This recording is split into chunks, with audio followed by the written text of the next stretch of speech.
Okay, Randy, was Brushy Mountain your first job as a correction officer? Actually, I hired on at Morgan County Regional in 1988. Yeah. I came over here in 2000, latter part of 2000.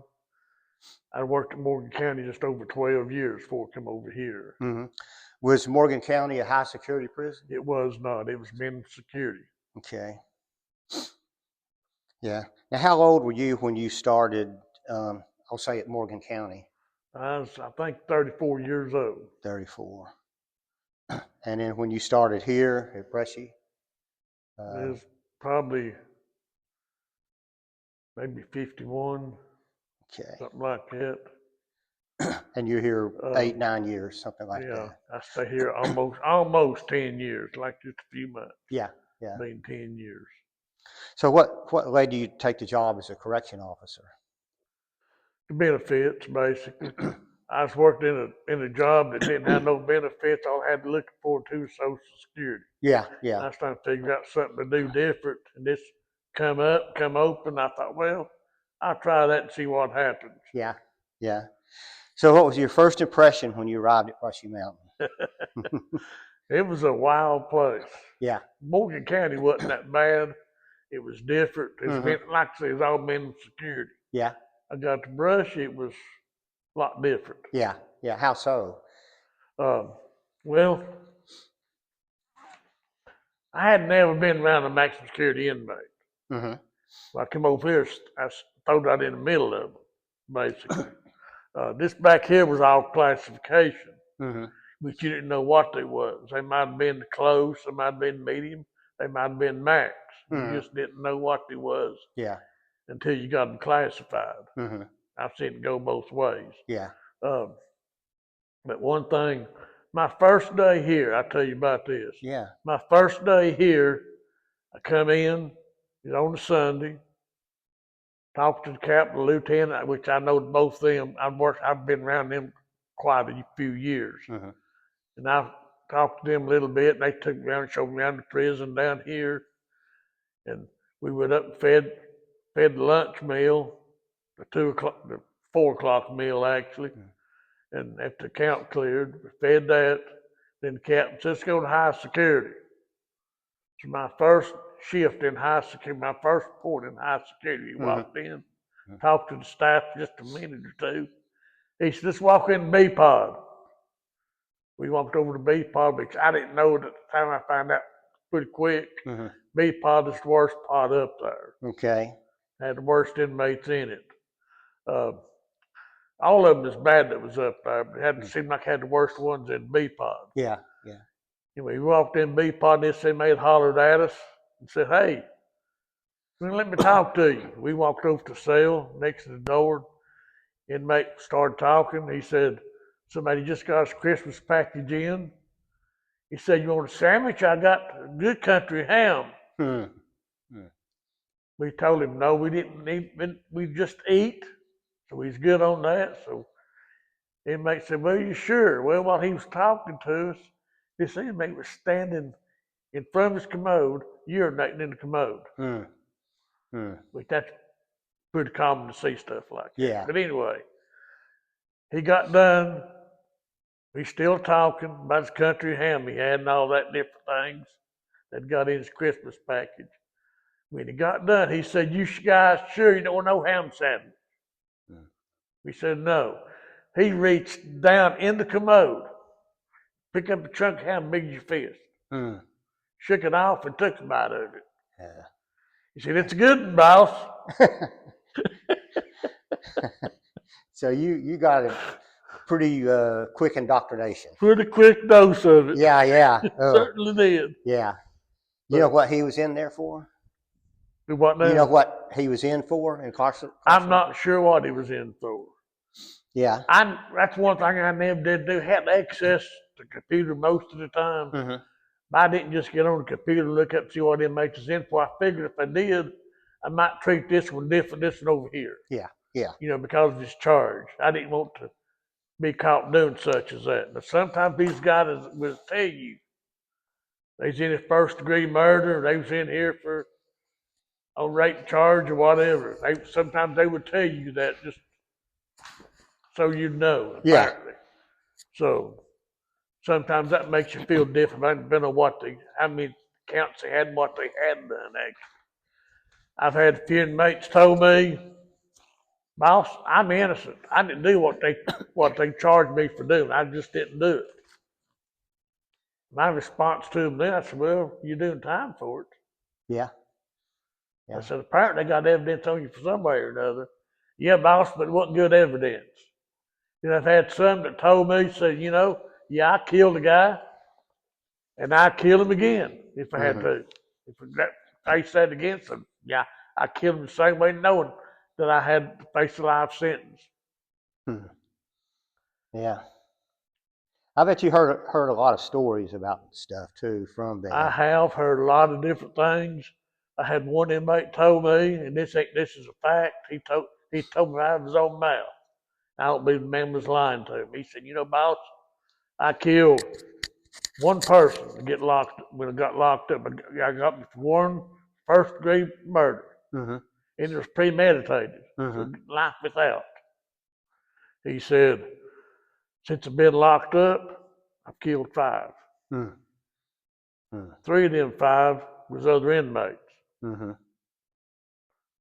2 of them 5 actually was employees. Worked there. Yeah. And then he made the comment to me. He said, I have never, the first time, killed nobody that didn't deserve it. Yeah. Yeah. This man is still alive today. He's actually still in prison right now, as far as I know. I hadn't heard of him passing away. He's probably I'm going to say in his mid-70s now. Is he at Morgan County now? He's at Morgan County. Last I know, that's where he was at. Wow. And he told me, he said, boss, out of all the people I've killed, I've never killed nobody that didn't deserve it. I'm sure, not in my mind, if you could pull them 5 people back out of the grave, they said they didn't feel like they deserved it. Yeah, I'd say you're right. But he felt like they did. That's the way some of these guys think. Yeah, yeah. You know what I mean? He's the judge and juror. That's it. Yeah. Well, right now we're in front of James Earl Ray's cell. And were you here when he was here? I was not here when he was here. I know a lot of things about James Earl Ray. Yeah. I'd heard a lot of things about him. I remember when he got caught up in what he done. I remember when all that happened. Now, when I hired on in 1988, the man that run my shift I was on, I found out after talking to him just for a few minutes, and he was a dog handler that caught James Earl Ray when he was on escape in 1977. He told me a lot of stories about all that, about how he caught him, and stuff like that. So I know a little bit about some things that went on. Plus, I had some family that worked here, and they had actually sat down and talked to James Earl Ray more than once. Yeah, yeah. And a couple of them said, I'm not really sure. I don't really believe that he might have done what he done to get in here. I think it might be maybe been set up. Yeah, it could have been. I think a lot of people feel that way. Yeah, I think they're going to have a Congress or somebody, I guess it is Congress, is going to have a meeting on that. Yeah. An investigation. They're having one now on the JFK assassination. I think now you're getting ready, probably next few years, this hit the media too. Just like John Kennedy and Robert Kennedy are right now. Yeah, yeah. And a lot of people seeing a different side of them too. I think to see a different side of this one too. Yeah, yeah. Now he's the most famous person here, James Earl Ray, but he wasn't the deadliest. No. And some of the other people I've read about were a lot worse. We had a guy here that actually played football for the University of Tennessee. It was an opportunity to go pro and messed up by getting in drugs. Didn't get to go there. Ended up here at Brushy Mountain. Wow. We had a guy here, a long haul truck driver. Back in the late 80s, they found out they had to win along the interstate.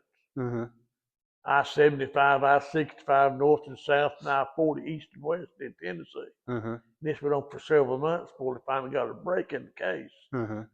When we got the break, actually, camera at the zoo at Knoxville caught them throwing one out in front of the zoo. Mm-hmm. And he's one ended up nicknamed Zoo Man. Zoo Man. Yep. Yeah. Most Yeah. inmates here didn't even know what his real name was. They just called him Zoo Man. I guess they had a lot of nicknames for people here. A lot of these inmates, I'm going to say probably 50% of them had nicknames. Yeah. And most of them had to do with what they done to get locked up or how they got caught, one or the other. Yeah. I remember Zoo Man. It was big news around Knoxville. Oh, yeah. And that. Yeah. When we talked earlier on the phone, you talked about Hughley. Yeah. You said he was Stephen Hughley. Do you think he was the worst guy you met? I would say probably close to it. Who would be the worst? It's really hard to say who would have been the worst. We had the guy here from Nashville area actually got caught up in a crime outside of Nashville, at Clarksville actually. Yeah. He killed 6 college kids down there. And we always referred to him as the fast food killer. Yeah, yeah. He had 7 life sentences. 7 yeah. death penalties. Yeah, yeah. So he was probably the most dangerous one that was here. Yeah. As far as that goes. Now you were here when he was here, right? I was here when he was Did he cause a lot of trouble here? Not a whole lot, because he's living in Max. He was locked up Mm-hmm. 23 hours a day. Yeah. Of course, he's locked up most of the time 24 hours a day, because never did go outside and exercise either. Yeah, yeah. He stayed inside the building just majority of the time. Yeah. But he, when we left here, when we shut this down, he went to Morgan County. Mm-hmm. Stayed there till he died. He died of natural causes. Yeah. Even though he was on death row for close to 30 years. Yeah. He ended up dying in that. He had breathing issues. Had what? COPD yeah. something like that. We had to take him out of his cell about once a week, Mm-hmm. do a breathing treatment on him, Yeah. and put him back in his cell. Yeah. Did you ever get a chance to talk to him much, or was he? Not quiet? really. He wasn't one to talk a whole lot. Yeah. Yeah. Yeah. It seems like if I was in solitary, I'd be wanting to talk. Yeah, some of them did, some of them didn't. Yeah. Yeah, but he was. Yeah, it's Captain D's and Baskin Robbins and I think McDonald's. He killed 2 at McDonald's. Yeah. And he didn't need to kill them. That was so bad. No, they're sitting in there eating, having fun. He just couldn't stand it, just killed them. Yeah, yeah. And he was actually from Texas. Yeah. He come here, moved to Nashville. He wanted to be a country music star. Yeah. Ended up washing dishes at Shoney's. Yeah, he got fired too. He got fired of that. He didn't do that well. And talking about people who don't do things well, Byron Looper. Were you here when he was here? He was here. I had to deal with Byron on a daily basis a lot of times. Tell us what he was in here for. He was in here for killing a man by the name of Burke. Yeah. He was running against for representative, I think. That was Senate 1. I mean, which was House of Representatives or Senator. Yeah. One or the other. It's a political thing anyway. He found him dead in his truck, and all evidence led toward Byron. Mm-hmm. And Byron's one of these, he just declared to me he did not. He said, I didn't kill that man, boss. He said, I didn't do it. Yeah. I said, well, Byron, you're doing time for it. Byron, just be happy and go with it. Well, he did it right before the election. Yeah. And so he was the only guy in the election, and he still lost. Yeah. He was a different type of inmate. What was he like? Most of the time, he wasn't real hard to deal with. Mm-hmm. He had his moments. Now, he's one of the only ones I ever knowed of, ever seen. He was living in high security up on the hill up there. They classified him from max to close. And told him he's going to move him back down here to B block down here. No, he wasn't moving from up there. He's going to stay up there. We said, you can't stay up here. We had to take the 5-man team in and take him out of the cell in high security. You bring him to B block. Yeah. He's the one else seen to do that. We had a lot of it out of A block to B block. My cell extraction was carried to high security. He's the first one I'd ever seen. Why did he not want Went to the come other back? way. He just didn't want to get out of high security. He liked it up there. Think maybe he was afraid he'd get accosted down here, or He could have been. you know? He come down here and put him in regular cell in B block, and next thing you know, he was checking in. But you want to go in isolation, just like it was on the hill. He's in a cell on one wall. About the whole time I was here. I think one time they moved him out of that cell, put him on the upper walk, and he had a job on the yard crew, stayed out there for about a month. He checked back in, went back down on the bottom walk. Yeah. I wonder how the other prisoners treated him or thought about him, you know, kind of a politician-like guy. On most of the part, the other inmates treated him fairly well, I believe. What little contact they had with him. And let's see, George Hyatt, were you here when he was here? George worked with us for a while over here. That's the way I know George. Yeah, okay. And he was, can you tell me something about him? George wasn't a bad inmate, as far as I ever heard. He never caused no problem, no issues. And he was the one that actually blew the nightclub up in Cumberland County. That's what his crime was coming in. So he actually had a nickname of Old Mama while the whole time he was here. Even when he was working with us, we had several ex-inmates come in. Yeah. See him. Yeah. Okay. Now, you were talking about Hughley when we had our pre-interview. Tell me about him. Stephen Hughley's Hughley. one, I don't really, all stuff I know about Hughley is hearsay, basically. I did meet him a time or two, didn't have really no discussions, nothing with him. I know when I was at Morgan County, he was over there, and they had an incident with him where he called, got in contact with the gang and wanted President Obama killed. And he said if they ain't got what they need to do, they bring him out, he come and do it himself. And they panicked and sent the Secret Service to Morgan County to talk to him. So how did that end up? It didn't end up well. What did they do to him? You said they took him off? They took him off. I come in, picked him up in a helicopter and left with him.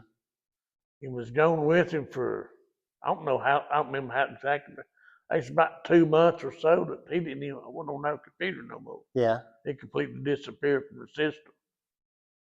Then all of a sudden he appeared back, just out of the blue. Yeah. That's all I know about what he done. Did he come back a different man? He come back, he was definitely different when he come. He didn't say a whole lot to anybody. I've watched interviews of him, and he was kind of he liked Charles Manson, didn't he? Yeah, he had that source right there in the middle of the forehead. He was, and he was, he talked, what was he in for? He was in it for murder. Yeah, who did he kill? You know, I'm not really sure how many. He killed several. Yeah. It looks like he chased her across 3 states.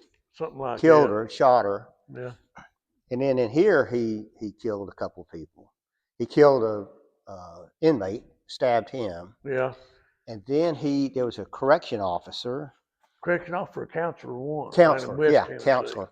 He seemed like a, young man. He stabbed him. And in a video, he goes on and on and on about how he wanted to get it as deep as he could. Let's see here. Let's talk a little bit more about what the job was like. What was a typical kind of inmate you saw? Typical type? Over here, the inmates is a lot different was at Morgan County. These guys over here, a lot of these guys here, they did not like anybody in uniform. Yeah. They feel like it was your fault because they was here. which I never did feel like I had no problem. I didn't have nothing to do with them coming here. Mm-hmm. When I was on my job to keep them here. Yeah. Not let them escape. Yeah. Not do anything with them, but they didn't. They felt like it was our fault that they was here. Mm-hmm. Most of them had a chip on shoulder concerning any kind of body in authority and bought the badge or anything like that. They just did not like them. Yeah. Didn't take them long to let you know that. You told me about your first day on the job here. What was a typical day? What kind of things did you do? A lot of it depends on where you worked at here. If you worked in these blocks, it was a little bit different working Max. I ended up working Max a whole lot when I was here. Mm-hmm. And even when it changed over, went to unit management team, working with them, I still ended up in Max quite a bit. Yeah. Yeah. What was it like in the cafeteria when you were on guard duty there? Cafeteria is definitely a different type of place to work. We called it, a lot of times we refer to as the action building. Mm. The reason for that was there's always something going on in there. Yeah. You had a lot of fights in there. You had killings going in there quite often, stabbings happening, stuff like that. How often do you think there was a stabbing? Usually average at least once a month. Yeah. You'd have a stabbing in there. Most time it wasn't a real serious stabbing. Sometimes it was. Most time it wasn't. Yeah. Just a taboo. They went to the clinic, maybe outside the hospital, then come back, got over it pretty much. If you saw people stabbing somebody, what's the protocol? What would you do? Most of the time you didn't see that. Yeah. Most time when you found that somebody got stabbed, the stabbing is done over with, and inmate stabbed him, done scattered out of the building. Trying to get away. Yeah. Not to be a catch you for to get away. Yeah. Sometimes you don't. Yeah. So.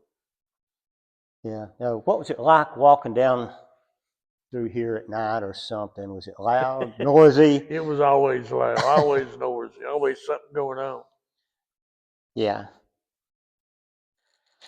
And the thing of it is, and I tell a lot of people I'm doing my tours today, if I'm walking in this building, especially on the bottom level, I stay underneath this ledge. I don't walk out there.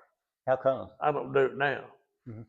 I know ain't nobody up there above that can throw anything off on you. Yeah. And I know you got a cage up there that can't throw nothing like a can of pop or nothing like that off on you. Yeah. They can do other things. Yeah. Yeah. I mean, I've had officers call me and say, "Boss, I need to go home." You say, "What's going on? You sick?" "No, sir, I'm not sick, boss." I said, "Well, what happened?" "Well, I'm walking on bottom walk out here on 2 walk. Inmate up on about the 4th level, urinate on top of my head." Yeah. Yeah. "Well, you don't know who done it." Yeah. Just a shot in the dark gets you which one done it up there. Now, if I'm down here walking, if I walk over here, and the guy in this cell right here decides he's going to throw something on me, Yeah. I can see who done it. Yeah. If What he if does it from up there, I can't. You can't. What if he tries to stab you or something, knife you from there? Most of them won't, Mm-hmm. because they know if they do extra time added to them, especially if they know it's going to get into 5 or 10 years, know it's going to get out. Yeah. You don't want no extra time or any time put on you. But there's still no safe place. It still ain't. No, it ain't. Did you ever see any stabbings yourself? I've not seen the actual stabbing. I've seen the after effects of it. Yeah, yeah, yeah. What about were you here when the guy took the meat cleaver to the other guy? That's before I got here. Yeah. That was inside the kitchen itself. Yeah. Main back of the kitchen. Ray Tucker tells you more about that when he comes in to talk to you. Yeah. Ray was actually here when that took place. Yeah. Yeah. Did y'all work alone or in pairs? How did you do? Most times he's alone. Alone. What kind of weapons? Where he was at, he was in high security. Usually had somebody else in there with you. Yeah. Down here, you're basically on these walks by yourself. Yeah. What kind of weapon did you carry? You don't. No weapon. You got a radio and a set of keys. Usually what you've got. Yeah. So, well, how did you handle the fear or danger of the job? I mean, this isn't a job that everybody's cut out for. Yeah, I understand what you're saying. You've got to have somebody you can talk to, Mm-hmm. vent, Mm-hmm. and I tried my best. I wouldn't take this job home with me. I Mm-hmm. don't want to vent to my wife because I know home not gonna last if you start doing that all the time. Mm-hmm. Tell her things happened here. She knows very little about what happened here. Mm-hmm. Yeah. I just didn't go home and talk about all of it. I had friends. We'd go eat breakfast in the morning. Sometimes we'd sit and talk about some things we've been involved in, Mm-hmm. stuff like that. That's how we done it. Yeah. So you're not going to sit at home at the dinner table and say, "Hey, honey, guess what happened at work today?" Exactly. What? Did you say something? No, we No, didn't. no, no. That ain't the way we handle it. Yeah. Most of us anyway. Some of them might have done that because you got a very high rate of divorce here. Yeah. Yeah. I've got friends I work with for years Yeah. that's been married 5 and 6 times Wow. in a matter of 15 years. So when you go to bed at night, did you think about the job, think about tomorrow, or I what try happened not today? to. Yeah. Yeah. Sometimes you can't help it, but Yeah. So what kind of things would you think about that, that bothered you when you? you try to think about what you're getting ready to do now, Yeah. not what you was involved in earlier. Yeah. Yeah. You try to keep that out of your mind the best you can. Yeah. One of the guards, when I was doing the research, it said, guard interviewed after the closure said, when they shut the lights off at night, sometimes you just knew someone wasn't going to wake up. You just didn't know. Yeah. You guessed at it, but you don't. Sometimes you find out it's too late. Now, these inmates did have pets. Mm-hmm. You might have a pet mouse, Mm-hmm. a pet lizard, a pet frog, Yeah. praying mantis, something like that. Yeah.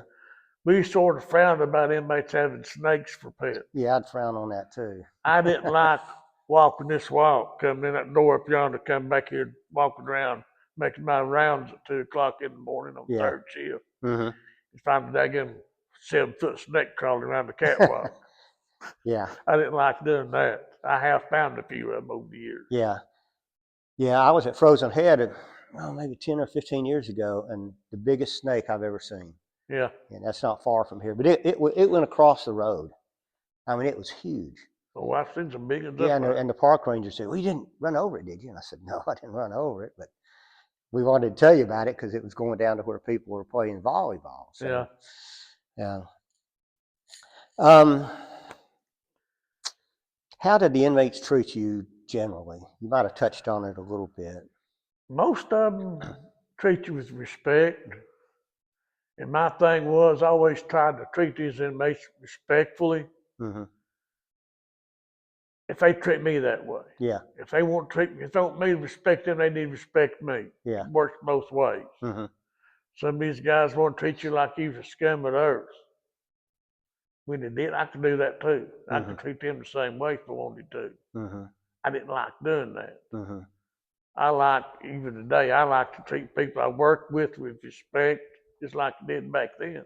And even inmates here, if they would let you. Mm-hmm. Some of them didn't want you to. Yeah. Yeah. I've had inmates come back and I've heard them talking and tell them, "Hey, that officer right there, me and him's friends." Mm-hmm. They would actually refer to me as that way. Yeah. Because I was always trying to be fair with them. You be fair, you be consistent with them. Yeah. Yeah. And they know where you stand. Mm-hmm. They know that they might ask Joe over here, that works over here, "Hey, how about bring me back a dope tomorrow? Mm-hmm. I'll pay you for it." Well, Joe brings it in. But they know, don't ask Yeah. this officer bring one in because I'm not going to bring it. Mm-hmm. Respect me enough not to ask me that. Yeah. Yeah. By being asked more than once, but I never did do it. Yeah. Yeah. So once you turn them down, they don't ask again. The reputation gets out. Your reputation has a lot to do when you got officers here that do anything. Yeah. Because really get paid great. You know Mm-hmm. what I'm saying? Yeah. And some of these guys are struggling a lot harder than others was. They would do anything in the world to make extra few bucks. Yeah.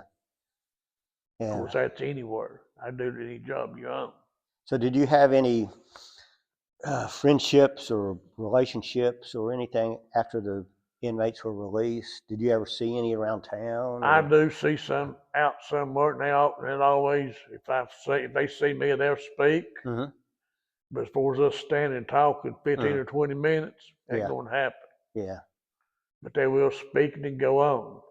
I've done that several times. They go uptown here. Yeah. At Walmart at Oak Ridge, or Walmart drop what I went into them there. Mm-hmm. The same way. Yeah. Were there any inmates that surprised you? Maybe somebody that was more polite or educated or, different than what you expected or what the Some of these reputation guys, was? I dealt with them mates that had a college education. Mm-hmm. He was still in there for doing something rather silly, Mm-hmm. you know. When I say silly, I guess to me, getting involved in drugs, being that highly educated, you should know better. Yeah. Yeah. But you got some of them that still do that. Yeah. Yeah, you should outgrow that too. You should. So. But some of them never do. No. I worked with officers that retired when they're 65. Mm-hmm. And I seen their name come up in the paper that got out there dealing drugs, 66, 67 years old, and got arrested for drug possession, stuff like that. I didn't go for that crap. No. Well, what about any church groups? Did they allow the church groups to come in? Any religious organizations? Did. And these inmates loved it when they come in. A lot of them did. They would strive on that. They would say, "Yeah, that church comes in. I'm be sure and go by tonight. They're supposed to do this or that or the other, Mm-hmm. Especially this time of the year to get where to bring in a lot of different church groups. They bring the gift bags in, give the inmates fruit bags and stuff like that. Even some kind of a package, which is allowed if it's something Yeah. that should be. Yeah. Yeah. We always check them and make sure. Did you see any prisoners that faked being religious and to try to get a better sentence or better? Oh, you will. Yeah. You will. You see them. I've seen them ride that and get out. Yeah. One guard, when they got out, they wrote the Bible out. That's what one guard told me. He said he walked out and threw his Bible away. Yeah. Yeah. What about? Did you see any inmates that turned to God and it changed their lives and it was? I've seen a few do that too. Yeah. Now Tim Cross, were you here when he was here? Maybe I don't tell him that I didn't really know him back then, but he got involved with the church group here, my understanding. Last year, I think it was one of my tour groups I had. One of the guys in it said they actually stay in contact with Tim. Yeah. He was in a church group and come in back around 2000 or something like that. Yeah. Tim got meeting with him. He said we still make contact. Yeah. A lot of people might not know who he is, but he's the guy that did all the artwork around here, and a prisoner.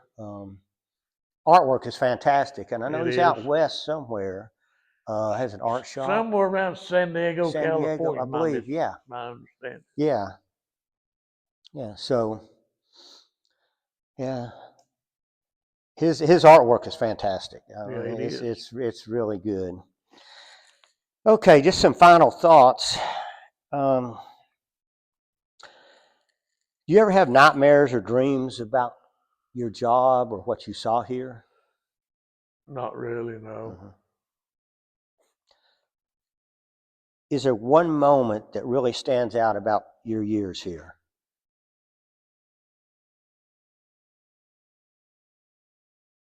I can't really think of one, really, to be honest with you.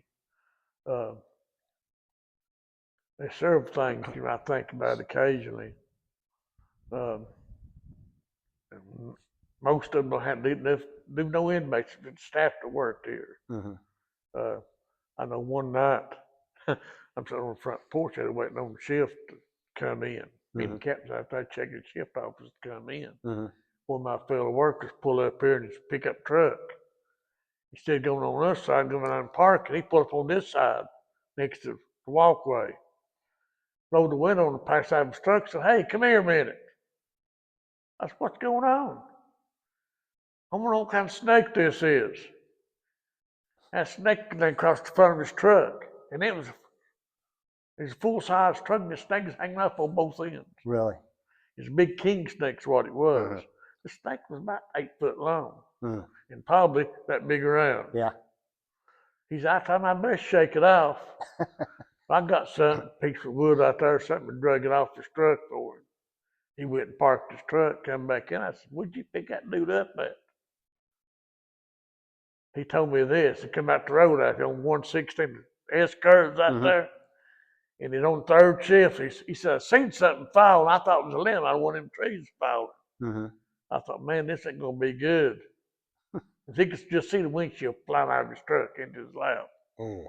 That snake landed across the hood of his truck. I told him, I said, "Well, only one good thing about that." He looked at me, said, "What could be good about that?" I said, "You wasn't riding a motorcycle then." Yeah. Yep. Yeah, you wouldn't want to be on the He said, "I motorcycle. wouldn't have made it." I think about that quite often. How did being around hardened criminals and all the violence around here, how did that affect you in later life? I don't feel it has, to be honest with you. I sort of took it as what it was and went on with it. Yeah. You know, went on with my life the way it was. Mm-hmm. I'm sure it affected a lot of people, though. It Yeah. did. Yeah. I know a lot of people that did, and a lot of people didn't get over it. I talked to a guy a few months ago and asked him to be on the podcast, and he said he didn't want to talk about it. Yeah. He knew James Earl Ray and told me a few things about him, but he said he talked about it and it bothered him, so he wouldn't, you know. So I said, that's fine, no pressure. Yeah. Yeah. So were you here when they closed? I was here when they closed. So what were your thoughts then? What was? Well, I actually came over, when I came over here in 2000, I done heard the talk that's going to shut it down. Mm-hmm. I was expecting it to happen. I didn't know exactly when it was going to happen. 2004, they actually started groundbreaking the Morgan County region across the mountain here Mm-hmm. to take the inmates that was here Mm-hmm. and the staff that was here. So that way nobody actually got put on the street, nobody lost their job or nothing like that. Mm-hmm. And I know it was going to happen. I just didn't know when. Mm-hmm. So I was here just over 9 years when it happened. Mm-hmm. About 9.5 years actually. Mm-hmm. But I knowed when it happened, most of the guys here would not even admit. They would tell you, they can't close this place. I'd heard that before. Mm-hmm. They say, they can't close this place. Mm-hmm. They can't do it. I told them, I said, well, you just buckle your seatbelt because it's going to happen. Mm-hmm. You don't know what you're talking about. I said, yeah, I do. Mm-hmm. What's that big expense going in over yonder? That's what it's going in for. Mm-hmm. Because Morgan County, when I left, it come over here, did not have no max security inmates. Mm-hmm. Now we do. Mm-hmm. We got every classification got statewide now. It's the only one that's got all the classifications. But when we shut this thing down, my shift was last shift that left. Okay. I was on third shift at the time. First, second shift was done gone. When I come in, I met the bus on the highway. The last bus that left on 116 before we got to 62. Mm-hmm. I met it when I was coming in. Okay. I got over here and the captain's on the front porch. I said, what's going on, Captain? He said, we ain't got no inmates left. Mm. He said, we're going to check everybody in because everybody knows just come over here. We're going to check everybody in. We're going to go to Morgan County and go to work. What's going to happen? That's what we done. Mm-hmm. Hmm. Well, is there anything else you want to add? You've given me a lot of good information. I think that's about it. Yeah. So I appreciate your time, Randy. You're very welcome. Oh.